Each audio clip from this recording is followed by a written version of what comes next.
Hi എല്ലാവർക്കും നമസ്കാരം. നിങ്ങൾക്ക് നാളെ കണ്ട സാർ എന്താ പേര്? രാജീവ് പുഷ്പാങ്കദൻ. രാജീവ് പുഷ്പാങ്കദൻ, തൊടുപുഴ. നമ്മൾ ഉണ്ണിക്കണ്ണ സാർ എന്നാണ് വിളിക്കുന്നത്. എത്ര വർഷം പഴക്കമുണ്ട്? ഇത് ശരിക്കും 1944 സെക്കൻഡ് വേൾഡ് വാറിൽ പങ്കെടുത്ത വണ്ടിയാണ്. രണ്ടാം ലോക മഹായുദ്ധകാലത്ത് പങ്കെടുത്ത വണ്ടിയാണ്. ഒരുപാട് പ്രത്യേകതയുണ്ട്. പ്രത്യേകതയുണ്ട്. സാറ് നേരത്തെ എന്ത് സ്ഥാനം വഹിച്ചിരുന്നത്? ഞാൻ തൊടുപുഴ മുനിസിപ്പൽ ചെയർമാൻ ആയിരുന്നു, ദീർഘകാലം കൗൺസിലറായിരുന്നു. സാറിന്റെ ആ വണ്ടിയുടെ ഒരുപാട് പ്രത്യേകത ഉണ്ട് ഈ വണ്ടിക്ക്. അപ്പോൾ ഓരോന്ന് കാണിച്ചാലോ സാറേ? തീർച്ചയായിട്ടും. എന്താണ് പ്രത്യേകത വണ്ടി? ഇതിന്റെ പ്രത്യേകത എന്ന് പറഞ്ഞാൽ ഇത് ശരിക്കും രണ്ടാം ലോക മഹായുദ്ധത്തിൽ അമേരിക്ക ഒരു ചെറിയ വാഹനം, അതായത് ഒരു 1/4 ടൺ ട്രക്ക് നിർമ്മിക്കണം എന്നാവശ്യപ്പെട്ടതിന്റെ അടിസ്ഥാനത്തിൽ നിർമ്മിച്ച വണ്ടിയാണിത്. ഫോർഡ് നിർമ്മിച്ച വാഹനമാണ് ഇപ്പൊ എൻ്റെ കയ്യിലുള്ളത്. ഫോർഡ് വില്ലീസ് നിർമ്മിച്ച വാഹനമുണ്ട്, 42 മോഡൽ വാഹനമുണ്ട്. ഫോർഡ് നിർമ്മിച്ചതുണ്ട്. ബെൻഡാം എന്ന് പറയുന്ന കമ്പനി വളരെ ചുരുക്കം വണ്ടികൾ മാത്രമേ നിർമ്മിച്ചുള്ളൂ. അത് ആദ്യഘട്ടത്തിൽ തന്നെ അവരതിൽ നിന്ന് മാറി. പിന്നീട് ദീർഘകാലം ഫോർഡും വില്ലീസുമാണ് ഈ വാഹനം നിർമ്മിച്ചിട്ടുള്ളത്. ഫോർഡ് പിന്നീട് ഒരു 45-ന് ശേഷം പിന്നീട് ഈ മിലിറ്ററി വാഹന അതിൽ നിന്ന് ഒഴിവാകുകയും വില്ലീസ് പിന്നീട് അത് തുടരുകയും ചെയ്തു. അങ്ങനെയാണ് അതിൻ്റെ ഒരു ബ്രീഫായിട്ടുള്ള ചരിത്രം. ഇതിനുള്ള പ്രത്യേകത എന്ന് പറയുന്നത്, ഇതിൽ കുറേ പ്രത്യേകതകളുണ്ട്. ഇതിൻ്റെ എൻജിൻ ഭാഗം എടുത്താൽ ഇതിൻ്റെ ലൈറ്റുകളെല്ലാം അന്ന് ഇങ്ങനെ ഈ ബ്ലാക്ക് ഔട്ട് ലൈറ്റ് പറയും. അതായത് ലൈറ്റുകൾ അധികം യുദ്ധത്തിൽ പുറത്ത് കാണാതെ, വെട്ടം ഇങ്ങനെ പുറത്തേക്ക് സ്പ്രെഡ് ആവാതെ ഉള്ളിലേക്കാണ് ഈ ലൈറ്റുകളൊക്കെ വെച്ചിരിക്കുന്നത്. പിന്നെ അതല്ല, അതിന് പ്രത്യേകിച്ച് ഒരു ഷീൽഡും കൊടുത്തിട്ടുണ്ട്. അപ്പോൾ ഈ ലൈറ്റുകളെല്ലാം സീൽഡ് ബീമുകളാണ്. അതായത് പ്രത്യേകം ബൾബില്ല, ലൈറ്റ് തന്നെയാണ് ബൾബ്. അതാണ് സീൽഡ് ബീം എന്ന് പറയുന്നത്. സീൽഡ് ബീമുകളാണ്. നമുക്ക് കാണാൻ വേണ്ടി മാത്രം ചെറിയൊരു അല്ല, വെട്ടം ഉണ്ടാവുള്ളൂ. അതുപോലെ തന്നെ ഇപ്പൊ ഇത് പാർക്ക് ലൈറ്റ് ആണെങ്കിൽ തന്നെയും വളരെ ഇതാണ് ഇതിന്റെ പാർക്ക് ലൈറ്റ്. പാർക്ക് ലൈറ്റ് ആണെങ്കിൽ തന്നെ വളരെ ചെറുതായിട്ട് തന്നെ കാണുള്ളൂ. ശത്രു കാണരുത്. ശത്രു കാരണം ഇത് ലൈറ്റ് പുറത്തേക്ക് വന്നാൽ ഇപ്പോഴത്തെ വാഹനങ്ങളുടെ ലൈറ്റ് എന്ന് പറയുന്നത് ഗ്രില്ലിന്റെ പുറത്തേക്ക് വരും.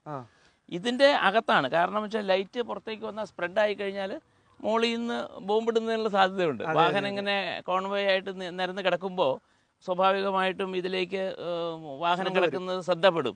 അപ്പം അങ്ങനെ വരാതിരിക്കാൻ വേണ്ടിയിട്ടാണ് ഇത് ലൈറ്റ് ഇതിനുള്ളിലേക്ക് വെച്ചിരിക്കുന്നത്. അപ്പോൾ അതുപോലെ തന്നെ ഇതിന് ഈ ഫോർഡും വില്ലീസും തമ്മിലൊരു വ്യത്യാസം എന്ന് പറയുന്നത്, മെയിനായിട്ടുള്ള വ്യത്യാസം എന്താ, ഇവിടെ ഈ 3 ഹോളുകളുണ്ട്. ഇത് 3 ഹോളുകൾ. ഈ 3 ഹോളുകൾ ഈ ബമ്പറിലുണ്ടാവും. ഈ നടുക്കത്തെ ഹോളെന്ന് പറയുന്നത് നമുക്ക് ലിവർ ഇട്ട് വണ്ടി കറക്കി സ്റ്റാർട്ട് ചെയ്യുന്നതിനുള്ളതാണ്. നടുക്കത്തെ ഹോള് കറക്കി സ്റ്റാർട്ട് ചെയ്യാം. നടുക്കത്തെ നേരെ പോയാൽ നേരെ എഞ്ചിന്റെ ഉള്ളിലേക്ക് വരും. നമുക്ക് വാഹനം കറക്കി സ്റ്റാർട്ട് ചെയ്യാം. അതാണ് ഈ നടുക്കത്തെ ഹോളിന്റെ ഉദ്ദേശം. ആ ഫോർഡും വില്ലീസും തമ്മിൽ തിരിച്ചറിയുന്നത് പ്രധാനമായിട്ട് ഈ ഒരു വ്യത്യാസം എന്ന് പറയുന്നത്, ഈ ഫോർഡിന് ഇതിന്റെ ബമ്പറിൽ 3 ഹോളുകൾ ഉണ്ടാവും എന്നുള്ളതാണ്. പിന്നെ ഈ വില്ലീസും ഫോർഡും തമ്മിൽ അറിയാനുള്ള മറ്റൊരു വ്യത്യാസം എന്ന് പറയുന്നത്, ഇതിന്റെ ഈ ക്രോസ് ബമ്പർ എന്ന് പറയുന്നത് യു ഷേപ്പിൽ താഴേക്ക് ഇതായിട്ടുള്ള ഈ ക്രോസ് ബമ്പറാണിത്. ഈ ക്രോസ് ബമ്പർ യു ഷേപ്പിൽ. പക്ഷെ വില്ലീസിന്റെ അത് റൗണ്ട് പൈപ്പ് ആയിരിക്കും. അതാണ് മറ്റൊരു വ്യത്യാസം വില്ലീസും ഫോർഡും തമ്മിൽ. പിന്നീടുള്ള വ്യത്യാസം എന്ന് പറഞ്ഞാൽ, ഇതിന്റെ എല്ലാ നെറ്റ് ബോൾട്ടിലും ഈ ഫോർഡ് F മാർക്ക് ഉണ്ടാവും. എല്ലാ നെറ്റ് ബോൾട്ട് എല്ലാത്തിലും. ഇതെല്ലാം ഇപ്പൊ ഇതിന്റെ വീലെടുത്താൽ ഇതിന്റെ വീലിലെല്ലാം ഫോർഡ് ഇതുണ്ട്, F മാർക്കുണ്ട്. എല്ലാം F മാർക്കുണ്ട്, എല്ലാ നെറ്റ് ബോൾട്ടും. പിന്നെ ഇതിന്റെ റിം എന്ന് പറയുന്നത് സ്പ്ലിറ്റ് റിമ്മാണ്. അതായത് പഴയ കാലത്തെ സ്കൂട്ടറിന്റെ പോലെ രണ്ടായിട്ട് നമുക്ക് സ്പ്ലിറ്റ് ആക്കി എടുക്കാം. സ്പ്ലിറ്റ് ആക്കി എടുത്തിട്ട് നമുക്ക് ടയർ നിറയ്ക്കാം. അതാണ് സ്പ്ലിറ്റ് റിമ്മുകളാണ്. ഇപ്പൊ ഒറ്റ റിമ്മാണ്, എല്ലാം സ്പ്ലിറ്റ് റിമ്മുകളാണ്. പിന്നെ ഒരു പ്രത്യേകത എന്ന് പറഞ്ഞാൽ, ഇത് ഒരു ഇതാണ്. നമുക്കിപ്പം വാഹനം എവിടെയെങ്കിലും ഒക്കെ ഇതായി പോയി കഴിഞ്ഞാൽ ഇത് കൊളുത്തിയിട്ട് ഇത് കറക്കാം.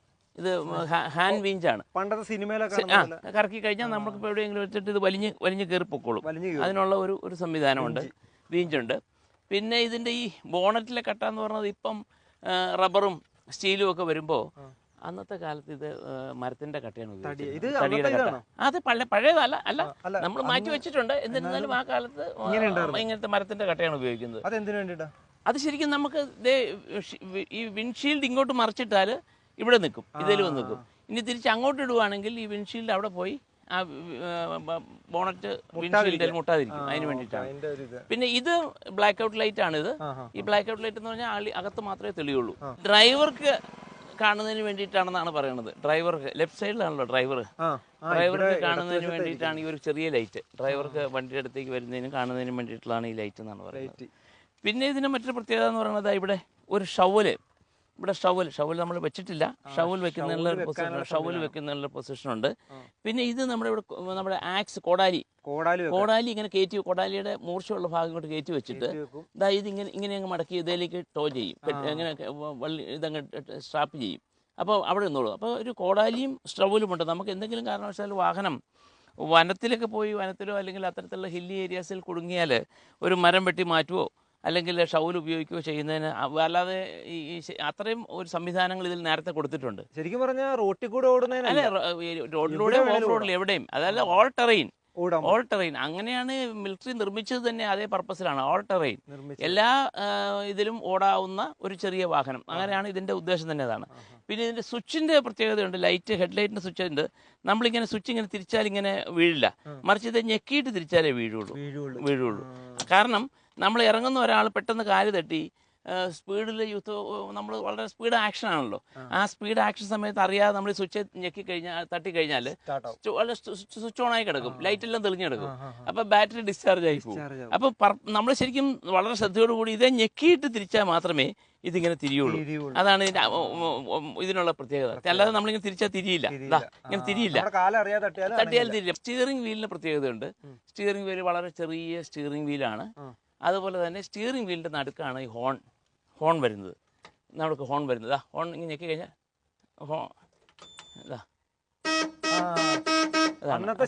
അന്നത്തെ പഴയ ഹോൺ തന്നെ. അപ്പം അതാണ് അതിന്റെ പ്രത്യേകത. പിന്നെ ഇത് അത് ബട്ടൺ. പിന്നെ ഇതെന്ന് പറയുന്നത് നമ്മുടെ മറ്റേ തോക്ക് മിലിറ്ററി ഓഫീസർക്ക് തോക്ക് വെച്ച് ലോക്ക് ചെയ്യുന്നുള്ള സംവിധാനം. അത് തന്നെ, എല്ലാം അത് തന്നെ. അത് ഒറിജിനൽ സാധനം ഇത് തന്നെ, വളരെ ടെമ്പറുള്ള കയറ്റി വെച്ചത് ഇതിനകത്തേക്ക് അതിന്റെ ലോക്കായിരുന്നുള്ളൂ. അതിന്റെ ഫ്രണ്ടിലെ ഭാഗം ലോക്ക് ചെയ്യാം. ഇപ്പൊ നമ്മളെ ഇതിങ്ങനെ വെറുതെ നോക്കിയിട്ട് ആദ്യം കണ്ടില്ല, ഇപ്പൊ സാർ പറഞ്ഞപ്പോഴാണ് ആ ഒരു സ്ഥലം കണ്ടത്. ഇപ്പൊ നോക്കൂ, ഇത് കണ്ടോ, ഇതിങ്ങനെ കയറ്റിയിട്ട് ഇതിങ്ങനെ ലോക്ക് ചെയ്താൽ മതി. ഇങ്ങനെ തോക്ക് അവിടെ ഇരുന്നോളും. അതാണ് അതിന്റെ ഒരു പ്രത്യേകത. പിന്നെ ഒരു പ്രത്യേകത ഉള്ളത് ഇതിന്റെ വൈപ്പർ, ഹാൻഡ് വൈപ്പറാണ്. ഹാൻഡ് വൈപ്പറാണ്, കൈകൊണ്ട് തിരിക്കുകയാണ് ചെയ്യുന്നത്. കൈകൊണ്ട് തിരിക്കുന്നത് ഹാൻഡ് വൈപ്പറാണ്. പിന്നെ ഇതിന്റെ മീറ്റേഴ്സ് എല്ലാം ആ പഴയ കാലത്തെ മീറ്ററുകൾ തന്നെയാണ്, എല്ലാം മൈൽ മീറ്ററാണ്. ഇതിനൊരു പ്രത്യേകത എന്നാ വെച്ചാൽ ഈ താഴത്തെ മീറ്റർ എന്ന് പറയുന്നത് നമുക്കിത് ഓഡോമീറ്റർ ഉണ്ട്. അന്ന് നമുക്ക് എനിക്ക് തോന്നുന്നു 95-ലൊക്കെയാണ് നമ്മുടെ ഇവിടെയൊക്കെ എസ്റ്റീമിനൊക്കെ അത് വരുന്നത്. എത്ര കിലോമീറ്റർ ഓടി, ഷോർട്ട് ട്രിപ്പ് എത്ര കിലോമീറ്റർ എന്ന് അറിയുന്നതിന് ആ മീറ്റർ ഇതിനകത്തുണ്ട്. ഉള്ളിൽ കൂടെ കൈയിട്ടാണ് നമുക്ക് അതിൽ തിരിക്കുന്നത്. തിരിച്ചു കഴിഞ്ഞാൽ നമുക്കിത് ഇങ്ങനെ തിരിഞ്ഞു കഴിഞ്ഞാൽ മീറ്റർ തിരിയും. അപ്പൊ ഇതിനകത്ത് അറിയാം. അത് അന്നത്തെ കാലത്തൊന്നും ഉണ്ട്. പിന്നെ ആംബിയർ മീറ്ററുകളെല്ലാം, അതിന്റെ ആംബിയർ മീറ്റർ, ടെമ്പറേച്ചർ മീറ്റർ എല്ലാം പഴയ മോഡലാണ്. ഇത് ഹാൻഡ് ബ്രേക്ക് ആണ്. ഹാൻഡ് ബ്രേക്ക് വലിച്ചിട്ട് കഴിഞ്ഞാൽ നമുക്കിങ്ങനെ ഹാൻഡ് ബ്രേക്ക് വലിച്ചിടാം. ഹാൻഡ് ബ്രേക്ക് വലിച്ചിട്ട് കഴിഞ്ഞാൽ വാഹനം അതിന്റെ വീലല്ല അതിന്റെ പിടുത്തം. അതാണ് അതിന്റെ പ്രത്യേകത. അതിന്റെ ഹൗസിംഗിന്റെ ബാക്കില് ഒരു ഡ്രം ഉണ്ട്. ആ ഡ്രം ലോക്ക് ആവണം, അവിടെയാണ് ലോക്ക്. അല്ലാതെ നമ്മൾ സാധാരണ പുതിയ മോഡൽ വണ്ടിയുടെയൊക്കെ ബാക്ക് വീലാണ് ലോക്ക് ആവണത്. ഇത് വീലുമായി യാതൊരു ബന്ധവുമില്ല. മറിച്ച് മറ്റേ ബാക്കിലേക്കുള്ള ഷാഫ്റ്റിന്റെ അവിടെ ഗിയർ ബോക്സിന്റെ പുറകിലായിട്ടൊരു വലിയ ഡ്രമ്മുണ്ട്. അതിലാണ് ആ ഡ്രമ്മിനകത്ത് ഇത് നമ്മൾ വലിക്കുമ്പം അതിനകത്ത് ശരിക്കും ഈ ബ്രേക്ക് പോലെ തന്നെ എൻഗേജ് ആവും. അപ്പൊ പിന്നെ അത് ഇതായിട്ട് കിടക്കും. അതാണ് അതിന്റെ മറ്റൊരു പ്രത്യേകത. പിന്നെ ഇതിന്റെ ഡാഷ് എന്നൊക്കെ പറഞ്ഞാൽ നമ്മളിവിടെ ഇങ്ങനെ പ്രസ് ചെയ്ത് കഴിഞ്ഞാൽ തുറക്കണം ഡാഷ്. അതെ ഇതാ ഇങ്ങനെ തുറക്കാം. ഇത് കണ്ടോ, ഇങ്ങനെ തുറക്കാം. പിന്നെ ഇതിൽ ആ വാഹനം എന്നാണ് ഡെലിവറി കൊടുത്തത് അതിന്റെ എല്ലാ ഡീറ്റെയിൽസും ഇതിനകത്തുണ്ട്, എല്ലാം ഉണ്ട്. ഫോർഡാണ്. അതിന്റെ നമ്മുടെ ഗിയർ സിസ്റ്റം എങ്ങനെയാണ്, അതെങ്ങനെയാണ്, എന്നാണ് ഡെലിവറി കൊടുത്തേക്കണം, അതിന്റെ തൂക്കം എത്രയാണ്, ഡേറ്റ് ഓഫ് ഡെലിവറി ഉണ്ടോ, മറിച്ചിട്ടാണ് ബാക്കിലേക്ക് കയറാവുന്നത്. ഈ സീറ്റ് ഇങ്ങനെ മറിച്ച് കഴിഞ്ഞാൽ സീറ്റ് മറിച്ചിട്ട് നമുക്ക് ബാക്കിൽ കയറാം. ഈ സീറ്റ് ഇങ്ങനെ മറിക്കാം. അങ്ങനെ ഒരു സംവിധാനമുണ്ട്. പിന്നെ മറ്റൊരു സംവിധാനം എന്ന് പറയുന്നത് ഇതിന്റെ ഇതാണ്. ഇവിടെ രണ്ട് ഇതുണ്ട്. ഇവിടെ അറകളുണ്ട്, അപ്പുറം രണ്ട് വശത്തും അറകളുണ്ട്. അവിടെ ലോക്കും ഉണ്ട്. ലോക്ക് ചെയ്ത് കഴിഞ്ഞാൽ ഇങ്ങനെ എന്തെങ്കിലും സാധനങ്ങൾ വെച്ച് ഇത് ചെയ്യാവുന്ന, അതായത് മഡ് ഗാർഡിന് തടസ്സമില്ല. ശരിക്കും പറഞ്ഞാൽ പുതിയ മോഡൽ ജീപ്പിനൊക്കെ അത് ഇല്ല, പക്ഷെ അത് നല്ല കാര്യമാണ്. അതിന് വേറെ ഇതുണ്ടായി, പക്ഷെ ഇത് നല്ലതാണ്. അതുപോലെ തന്നെ ഇതിന്റെ സീറ്റിന്റെ ഒരു പ്രത്യേകത, ബാക്ക് സീറ്റിന്റെ പ്രത്യേകത, ഇത് നമുക്കിപ്പോൾ ആവശ്യം കഴിഞ്ഞ് കൂടുതൽ ലോഡ് കയറ്റണം തോന്നിക്കഴിഞ്ഞാൽ ബാക്ക് സീറ്റ് ഇങ്ങനെ മടക്കി ഇങ്ങനെ അങ്ങനെ ഇരുന്നോളൂ. ഒരു പ്രത്യേകത. മറ്റൊരു പ്രത്യേകത, ഇതിന്റെ ബാക്കിൽ ഇതിന്റെ സീറ്റിന്റെ അടിയിലൊരു പമ്പുണ്ട്. പഴയ കാലത്തെ ഒരു പിച്ചളായിട്ട് പമ്പുണ്ട്. അതായത് നമുക്ക് എന്തെങ്കിലും കാരണവശാൽ വാഹനം നമുക്കൊരു വഴിയിലൊക്കെ ആയി കാറ്റ് തീർന്നു കഴിഞ്ഞാൽ ആ വാഹനത്തിൽ എയർ ഫില്ല് ചെയ്യുന്നതിനായിട്ടുള്ള എയർ വെച്ച് അന്നത്തെ എയർ പമ്പാണ്. ഇപ്പൊ എന്നിട്ട് ആവശ്യം കഴിഞ്ഞാൽ നമ്മൾ ഇതിങ്ങനെ മടക്കിയിട്ട് കഴിഞ്ഞാൽ നമുക്കത് ഉപയോഗിക്കുകയും ചെയ്യാം. അതാണ് അതിന്റെ പ്രത്യേകത. ബാക്ക് വീലും എല്ലാം പ്രത്യേകതരം ആക്സിലാണ്. ഇതിലെല്ലാം ഫോർട്ട് മാർക്കുള്ള എല്ലാത്തിനകത്തും ഫോർട്ട് മാർക്കുണ്ട്. ഇതിൽ വരെയുണ്ട്, ആക്സിലിൽ വരെയുണ്ട്, കണ്ടോ, ആക്സിലിൽ വരെയുണ്ട് ഫോർട്ട് മാർക്കുണ്ട്. ഇതാണ് അതിൻ്റെ ഒരു പ്രത്യേകത. പിന്നെ ഇതിൻ്റെ സെൻറ്ററിൽ നടുക്കായിട്ട് ഒരു മിഷൻ ഗൺ സ്റ്റാൻഡ് ഉണ്ട്. നോക്കുമ്പോൾ നമ്മുടെ ആ ക്രോസ് ബമ്പറിൻ്റെ നടുക്കായിട്ട് മിഷൻ ഗൺ വയ്ക്കാം. അതാണ് ഇവിടെ ഈ കാണുന്ന റൗണ്ട് അതിൻ്റെതാണ്, ഈ റൗണ്ട് ആ റൗണ്ടിൽ നമ്മൾ മെഷീൻ ഗൺ ഫിറ്റ് ചെയ്യുന്നത് ചേസിസിലാണ് ഫിറ്റ് ചെയ്യുന്നത്. മെഷീൻ ഗണ്ണ് ഫിറ്റ് ചെയ്യാം. അതെല്ലാ വണ്ടിയിലും ഉണ്ടാവില്ല, അതിനുള്ള പ്രൊവിഷൻ കൊടുത്തിട്ടുണ്ട്. ഏത് വണ്ടിയിലും വേണമെങ്കിലും മെഷീൻ ഗണ്ണ് ഫിറ്റ് ചെയ്തിട്ട് നമുക്കത് ഉപയോഗിക്കാവുന്നതാണ്. പിന്നെ വിൻഷീൽഡ് ഈ പറഞ്ഞ പോലെ നമുക്ക് വേണമെങ്കിൽ ഇത് ഇവിടുന്ന് ലുതി ചെയ്തിട്ട് വിൻഷീൽഡ് ഇങ്ങനെ മടക്കി ഇടാൻ പറ്റും. പിന്നെ ഇതിൻ്റെ ബാക്കിൽ പുറകിലോട്ട് പോയി കഴിഞ്ഞാൽ പുറകിലെ ലൈറ്റുകൾ, ഈ ലൈറ്റുകളും അങ്ങനത്തെ ലൈറ്റുകളാണ്, വളരെ ചെറുതായിട്ട് മാത്രമേ പ്രകാശിക്കുകയുള്ളൂ. ഈ ലൈറ്റുകൾ വെച്ചിട്ടുണ്ട്. പിന്നെ ഈ സ്റ്റെപ്പിനി ഉറച്ചു നിൽക്കുന്നതിനായിട്ടുള്ള ഒരു സംവിധാനമുണ്ട്. പിന്നെ ഇത് ഈ ഹുക്ക്, ഈ ഹുക്കിൽ വരെ, ഈ ഹുക്കിന്റെ സൈഡിൽ ഇതാ നോക്കൂ, ഇവിടെ ഉണ്ട് എഫ് മാർക്ക് ഉണ്ട്. ഇതാ ഇവിടെ നോക്കി, ഇവിടെ ഈ സൈഡിൽ ഈ സൈഡിൽ നോക്കണം, എഫ് മാർക്ക് ഉണ്ട് ഇവിടെ വരെ, എഫ് മാർക്ക് ഉണ്ട്. പിന്നെ ഇതിന് ഓരോ ഇതിലും ഇത് കണ്ടോ, ഇതെല്ലാം ഇതിനകത്തെല്ലാം എഫ് മാർക്ക് ഉണ്ട്. ഇതാ ഇതിനകത്തെല്ലാം അവിടെ എഫ് മാർക്ക് ഉണ്ട്. ഇത് US ഫോർഡ് എന്നൊക്കെ എഴുതിയിട്ടുണ്ട്. ഇത് എന്താ സാർ സംഭവം? ഇത് ശരിക്കും പഴയ ഗ്യാസ് ഇത് മറ്റേ ഫ്യൂവൽ ടാങ്ക് നമുക്കിപ്പോൾ ഫ്യൂവൽ നിറച്ചിട്ട് ഇപ്പൊ ഇങ്ങനെ കൊണ്ടുപോകാം. ഫ്യൂവൽ ടാങ്ക് നിറച്ചോണ്ട് പോകാൻ പറ്റും, ഇത് എടുത്തോണ്ട് മാറ്റാൻ പറ്റും. പക്ഷേ ഈ വണ്ടിയുടെ പെട്രോൾ അടിക്കുന്നത് ഇവിടെയല്ല, അതാണ് ഇതിന് പ്രത്യേകത അല്ലേ? സീറ്റിന്റെ അടിയിലാണ്. പിന്നെ ഇത് ബാക്കിലേക്കുള്ള മറ്റേ ഇതുണ്ടല്ലോ, നമ്മുടെ ട്രെയിലറിലേക്കുള്ള പവർ സപ്ലൈ ഇതിനകത്താണ് എടുക്കുന്നത്. ട്രെയിലറിലേക്കുള്ള പവർ സപ്ലൈ ഇതിനകത്ത് എടുക്കുന്നത്. പിന്നെ ഇതാണ് ഇതിന്റെ അടിസ്ഥാനപരമായിട്ടുള്ള ഇതൊക്കെ നമുക്കിവിടെ ഇതിങ്ങനെ ഊരിയിട്ട് ഇതിങ്ങനെ മടക്കി വെക്കാം. ഇത് മടക്കി വെച്ച് കഴിഞ്ഞാൽ ഇതിന്റെ ഈ പൈപ്പ് ഇതിന്റെ ലെവലിൽ നിൽക്കും, മറിച്ച് ഇതിന്റെ ചോട് വന്നിട്ട് ഈ ഭാഗത്ത് കയറി നിൽക്കും, ചോട് ഈ ഭാഗത്ത് കയറി നിൽക്കും. അപ്പം നമുക്ക് മടക്കി വെച്ചിട്ട് കൊണ്ടുപോകാം. ഇതെല്ലാം ഫോർട്ട് മാർക്കുണ്ട്. ഇനി എഞ്ചിൻ ഭാഗത്തേക്ക് കിടക്കാം. എഞ്ചിൻ ഭാഗം കിടന്നാൽ അതുകൂടെ കാണണം, അതുകൂടെ കണ്ടാലേ നമുക്കൊരു പൂർണ്ണത വരുള്ളൂ. എഞ്ചിൻ എന്ന് പറയുമ്പോൾ ഇത് 3 സ്പീഡ് ഗിയർ ബോക്സ് ആണ് ഇതിൽ വരുന്നത്. പിന്നെ എഞ്ചിന്റെ പ്രത്യേകത എന്ന് വെച്ചാൽ ഇതിന്റെ റേഡിയേറ്റർ ഒക്കെ ഇതിന്റെ ഒറിജിനൽ റേഡിയേറ്റർ ആണ്. പിന്നെ ഇതിന്റെ അതെ ഇത് ഫിൽറ്റർ ആണ്, പെട്രോൾ ഫിൽറ്റർ ആണ്. അന്നത്തെ കാലത്ത് ഇത് എഫ് മാർക്ക് ഉണ്ട് ഇവിടെ, പെട്രോൾ ഫിൽറ്റർ ആണ്, ഒറിജിനൽ പെട്രോൾ ഫിൽറ്റർ ആണ്. ഇത് ഇതിന്റെ ഒറിജിനലാണ് എയർ ഫിൽറ്റർ. അന്നത്തെ ഇംഗ്ലണ്ടിന്റെ എഴുത്തൊക്കെ ഉള്ള പെട്രോൾ മറ്റേ എയർ ഫിൽറ്റർ ആണ്. പിന്നെ ഇത് ബാറ്ററി 12 വോൾട്ട് ആക്കിയിട്ടുണ്ട്. ആദ്യകാലത്ത് 6 വോൾട്ട് ആയിരുന്നു. 6 വോൾട്ടിൽ നിന്ന് 12 വോൾട്ടിലേക്ക് ചേഞ്ച് ചെയ്തിട്ടുണ്ട്. ഇതാണ് റേഡിയേറ്റർ എല്ലാം പഴയത് തന്നെ, പഴയ റേഡിയേറ്റർ തന്നെ, റേഡിയേറ്ററൊക്കെ പഴയ ഒറിജിനൽ റേഡിയേറ്റർ തന്നെ. എഞ്ചിൻ ഇവിടെ നോക്കുള്ളൂ, എഞ്ചിൻ ഇവിടെ GPW എന്ന് എഴുതിയിട്ടുണ്ട്. എഞ്ചിന്റെ മുകളിൽ ഇവിടെ കാണാം, GPW എന്ന് ഇവിടെ എഴുതിയിട്ടുണ്ട്. ഇതാണ് ഒറിജിനൽ ഫോർഡിന്റെ എഞ്ചിൻ, GPW എന്ന് എഴുതിയിട്ടുള്ള ഒറിജിനൽ എഞ്ചിനാണ്. പിന്നെ അതിന് ഇവിടെയും എല്ലാ സ്ഥലങ്ങളിലും, പ്രധാനപ്പെട്ട സ്ഥലങ്ങളിലെല്ലാം എഫ് മാർക്ക് ഉണ്ടാവും. പിന്നെ ഹോൺ, ഇതാണ് പഴയ ഹോൺ. അത് മറ്റേ ഇതിന്റെ മറ്റേ ഗ്രീസ് ഗണ്ണാണ്. ഇതാണ് ഹോൺ, പഴയ ഹോൺ. പിന്നെ ഇതിൽ ഇവിടെ നോക്കൂ, ഓയിൽ ക്യാൻ വെക്കുന്നതിനുള്ള സംവിധാനമുണ്ട്. ഇതാണ് ഓയിൽ ക്യാൻ. ഇത് ഓയിൽ ക്യാൻ വെക്കാം. ഇത് ഓയിൽ ക്യാൻ ഇരിപ്പുണ്ട്. നമുക്ക് ഓയിൽ ക്യാൻ ഇങ്ങനെ പ്രസ് ചെയ്ത് കഴിഞ്ഞാൽ ഓയിൽ ക്യാൻ ഇങ്ങോട്ട് എടുത്തിട്ട് നമുക്ക് എടുക്കാം. അതാണ് ഓയിൽ ക്യാൻ വെക്കാം.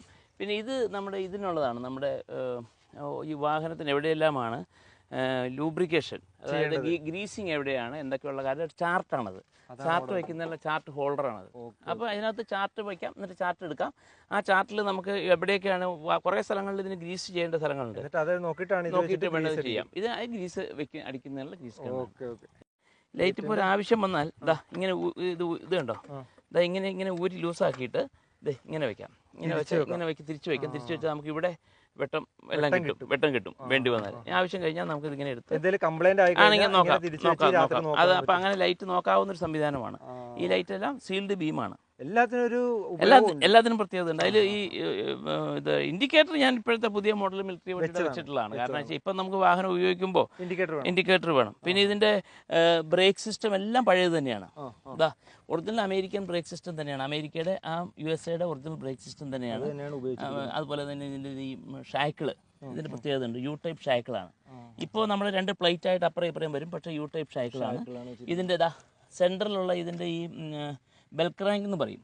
അതായത് മറ്റേ സ്റ്റിയറിങ്ങിൻ്റെ വന്നിട്ട് 2 വശത്തേക്കും സ്റ്റിയറിംഗ് തിരിക്കുന്നതിനുള്ള ഈ സംവിധാനം എല്ലാം ആ പഴയത് തന്നെ പഴയ എല്ലാം പഴയത് തന്നെ എല്ലാം അതിൻ്റെ ഓരോ പാർട്ടും നമ്മൾ ഒരു പാർട്ടും ഒട്ടും മോശമായി ഉപയോഗിക്കാൻ പറ്റാത്ത പാർട്സ് മാത്രമേ കളഞ്ഞിട്ടുള്ളൂ ബാക്കിയെല്ലാം ഒറിജിനൽ. അങ്ങനെ പോവില്ല. അതാണ് അതിൻ്റെ വേറൊരു പ്രത്യേകത. നമ്മൾ പഠിക്കേണ്ട ഒരു വിഷയം എന്ന് വെച്ചാൽ ഈ അമേരിക്കൻ ആ വാഹനം മിലിറ്ററി ആവശ്യത്തിന് നിർമ്മിക്കുമ്പോൾ അത് കുറച്ച് കാലത്തേക്കല്ല, അത് ദീർഘകാലം ഉപയോഗിക്കാൻ പാകത്തിനുള്ള രീതിയിലാണ് അതിൻ്റെ ഓരോ അതിൻ്റെ വസ്തുക്കളെല്ലാം. ഇപ്പോഴും അതിന് യാതൊരു ക്വാളിറ്റി കുറവില്ല. എത്ര വർഷം കഴിഞ്ഞിട്ടും ഇപ്പോഴും അതേ പഴയ ക്വാളിറ്റി നിൽക്കുന്ന ഒരു സാധനവും അത് പോയിട്ടില്ല.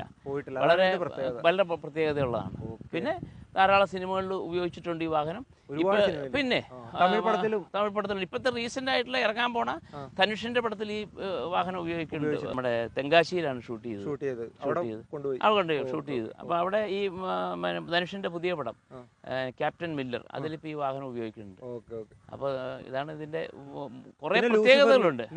ലൂസിഫറിലുണ്ട്. ലൂസിഫറുള്ള വാഹനം 42 മോഡൽ മറ്റേ വില്ലീസ് ആണ്. അതും എന്റെ കയ്യിലുണ്ട്. 42. പിന്നെ 51 മോഡലുണ്ട്. എന്റെയും സഹോദരന്റെയും കൂടെ ഉടമസ്ഥതയിലുള്ള വാഹനമുണ്ട്. വണ്ടി കേരള രജിസ്ട്രേഷൻ അല്ലേ? അതെ. എവിടം വരെയൊക്കെ ഓടിയിട്ടുണ്ട് വണ്ടി? ഇത് ഞാൻ ബാംഗ്ലൂര് പോയിട്ടുണ്ട്, മൈസൂർ, അതുപോലെ തന്നെ അത് മദ്രാസി പട്ടണത്തിന്റെ ഫിലിമിന്റെ വർക്കിനായിട്ട് പോയിട്ടുണ്ട്. അത്ര പിന്നെ മദ്രാസിൽ ഓടിച്ചു കൊണ്ടുപോയിട്ടുണ്ട്. പിന്നെ അതുകൂടാതെ നമ്മള് ഈ വാഹനം മറ്റേ ഊട്ടിയില് ദിലീപിന്റെ പടം ആഗതന്റെ ഷൂട്ടിങ്ങിന് പോയിട്ടുണ്ട്. ഇപ്പം റീസെന്റ് ആയിട്ടുള്ള ഇപ്പം ധനുഷിന്റെ പടം തമിഴ് പടം ക്യാപ്റ്റൻ മില്ലർ, അതൊക്കെ ഇവിടെയായിരുന്നു. മറ്റേ തെങ്കാശി എവിടെയായിരുന്നു. അവിടെയെല്ലാം തെങ്കാശി, കുറ്റാലം, അതുപോലെ തന്നെ അവിടെയെല്ലാം ഈ വാഹനം നമ്മൾ അതൊന്നും ഒരു വിഷയമില്ല. അതാണ് നമ്മൾ സൂചിപ്പിച്ചത്. അമേരിക്കൻ നിർമ്മിത വാഹനം 1944-45 കാലഘട്ടത്തിൽ നിർമ്മിച്ച സാധനം ഇപ്പോഴും അതേ കണ്ടീഷനോടുകൂടി, അതേ മെക്കാനിക്കൽ കണ്ടീഷനോടുകൂടി നമുക്ക് ഓടിക്കാൻ കഴിയും. ഗിർലിന്റെ പ്രത്യേകത എന്ന് പറയുന്നത് 9 കള്ളികളാണ്. 1, 2, 3, 4, 5, 6, 7, 8, 9 എണ്ണം ഉണ്ട്. ഇത് ശരിക്കും പറഞ്ഞാൽ ഈ മിലിറ്ററി വാഹനങ്ങൾക്ക് 1945 വരെയുള്ള മിലിറ്ററി പർപ്പസ് വാഹനങ്ങൾക്കാണ് ഇത് ഉപയോഗിച്ചിരുന്നത്. ഇത് നമ്മുടെ വില്ലീസാണ്. ലൂസിഫറിലൊക്കെ മോഹൻലാൽ ഉപയോഗിച്ച വണ്ടി ഇതാണ്. മോഹൻലാൽ ഓടിച്ച വണ്ടി അല്ലേ? ഇതും 9 ഗ്രില്ലാണ്, 9 കള്ളിയാണ് വരുന്നത്. പക്ഷെ അതിനുശേഷം വന്നിട്ടുള്ള സിവിലിയൻ ജീപ്പ് ഇത് ഏത് വർഷമായിരുന്നു? 42. ഇതിന്റെ കണ്ടോ, ഇതിന്റെ ഫ്രണ്ട് ട്യൂബ് എന്ന് പറയുന്ന റൗണ്ടാണ്. അതാണ് ഞാൻ സൂചിപ്പിച്ചത്. ഇതിന്റെ ഫ്രണ്ട് ട്യൂബ് റൗണ്ടാണ്. ഇത് ഏത് കമ്പനിയാ? ഇത് വില്ലീസ്. ഇത് വില്ലീസ്, അത് ഫോർഡ്. പിന്നെ ഇതിന്റെ പ്രത്യേകത വെച്ചാൽ അതിനുശേഷം ഇത് 51 മോഡൽ വണ്ടിയാണ്, സിവിലിയൻ ജീപ്പാണ്. ഇതിന്റെ നോക്കിക്കൊടുക്കില്ല. 1, 2, 3, 4, 5, 6, 7 ഉള്ളൂ. ഇപ്പോഴത്തെ ജീപ്പിനെല്ലാം ഇതാണ്. ഇത് 51 വില്ലീസാണ്. ഇതിന് 7 കള്ളികളാണ്. ഇതിന്റെ ഇതാണ്. അതാണ് ഇതിന്റെ ഒരു പ്രത്യേകത. ആദ്യം 45 വരെയുള്ള മിലിറ്ററി വാഹനങ്ങൾക്കാണ് 9 എണ്ണം വന്നിട്ടുള്ളത്. സാറിന് ഇങ്ങനെ ഒരുപാട് വാഹനങ്ങളുണ്ട്, പഴയ വ്യത്യസ്തമായ ഒരുപാട് വാഹനങ്ങളും, ബൈക്കുകള്, സ്കൂട്ടറുകളൊക്കെ. അപ്പൊ ഇത് എവിടെ നിന്നാണ് കിട്ടിയത് സാറിന്? ഇത് ശരിക്കും മൈസൂർ വണ്ടിയാണ്. MYZ 300 ആയിരുന്നു ഇതിന്റെ പഴയ നമ്പർ. അതിനുശേഷം തിരുവനന്തപുരത്ത് ഒരാൾ മേടിച്ച് വളരെ ദീർഘകാലം തിരുവനന്തപുരത്ത് ഉപയോഗിച്ചിരുന്നു. അങ്ങനെ തിരുവനന്തപുരം രജിസ്ട്രേഷനായി, KBB രജിസ്ട്രേഷനായി. അവിടെ നിന്നാണ് ഞാൻ മേടിച്ച് ഇത്. പക്ഷേ എനിക്ക് കിട്ടുമ്പോൾ ഇത് വളരെ മോശമായിട്ടുള്ള അവസ്ഥയിലായിരുന്നു. ഞാനൊരു വർക്ക്ഷോപ്പിൽ അവിടെ ഒരു സ്ക്രാപ്പ് കണ്ടീഷൻ പോലെ കിടന്നപ്പോഴാണ് ഞാൻ വാങ്ങിച്ചത്. പക്ഷെ അവിടുന്ന് ഞാൻ പിന്നെ കുറേ മാസങ്ങളോളം പണിപ്പെട്ടാണ് ഈ സംഗതി റെഡിയാക്കി എടുത്തത്. പിന്നെ ഇതിന്റെ പാർട്സുകളൊന്നും തന്നെ, ഉണ്ടായിരുന്ന പാർട്സുകളൊന്നും, ഒറിജിനൽ പാർട്സുകളൊന്നും തന്നെ കളഞ്ഞിട്ടില്ല. കൂടുതലായിട്ടുള്ള പാർട്സുകൾ ഞാൻ മറ്റു സ്ഥലങ്ങളിൽ നിന്നൊക്കെ കളക്ട് ചെയ്തിട്ടാണ് ഞാൻ ഈ വാഹനം അതിൻ്റെതായ ഒറിജിനാലിറ്റിയിൽ നിലനിർത്തിക്കൊണ്ട് തന്നെയാണ്. തീർച്ചയായിട്ടും